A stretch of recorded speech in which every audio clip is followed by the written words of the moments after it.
கௌரி, இது எதுக்கு கையில வச்சிட்டு இருக்க? சித்தப்பா, துர்காக்கு இந்த இன்ஜெக்ஷனை யாரோ ட்ரிப்ஸ்ல போட்டிருக்காங்க.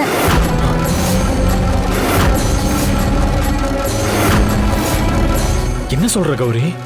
ஆமா சித்தப்பா, துர்காவை யாரோ ஏதோ பண்றதுக்கு முயற்சி பண்ண மாதிரி இருக்கு.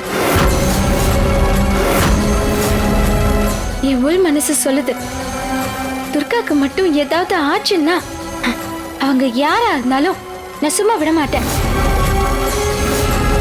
என் துர்காவுக்கு எதுவும் நடக்காம நான் பாத்துக்கிறேன்.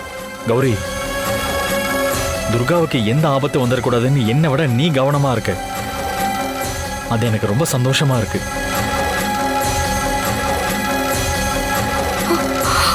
துர்கா பாவம், ரொம்ப மனசு உடைஞ்சு போயிருக்கா. அவகிட்ட கொஞ்சம் ஆறுதலா பேசுறியா? அவளுக்கு கொஞ்சம் தைரியமா இருக்கும். நீ அவகிட்ட பேசிட்டு நான் போய் டாக்டரை பார்த்துட்டு வந்துடுறேன்.